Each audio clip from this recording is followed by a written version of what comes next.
Ay, talagang hindi bagay sa isang babaeng kasing sosyal ko ang panahon sa bayang ito. Puro alikabok, puro araw. Paano makakapanatiling maputi ang kutis ko nito? At kayong mga tao rito, bakit ganyan kayo magsikilos? Parang mga kananiwang Indio na walang kaelegante-elegante. Walang ayos manamit. Walang forma. Abay, walang estilo. Hindi ba kayo magbibigay galang? Abay, tignan ninyo naman ako.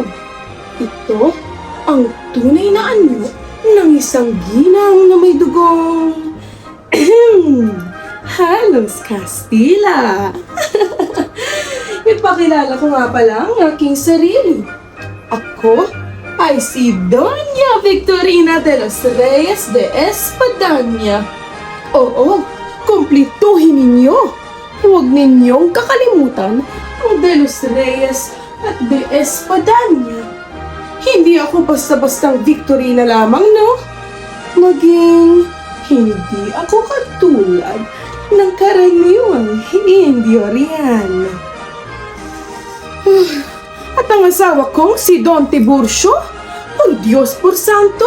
Siya raw ay doktor, pero mas mabilis pang manginig kaysa sa pasyente. Tumakas pa!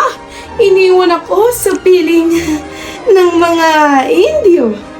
Ako pa ngayon ang naghahanap sa kanya kung saan-saan. Ay, isang napakalaking kahiyan para sa isang babaeng kasing sosyal ko. Ay, bawal umiyak.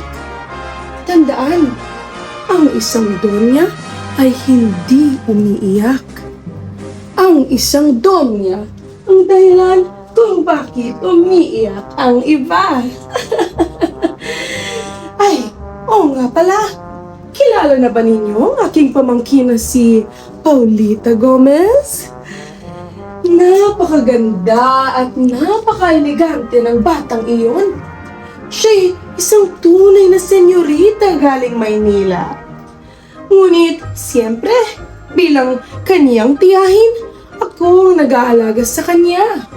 Hindi maaaring kung sino-sino na lang na ginoong lapit sa aking pamangkin.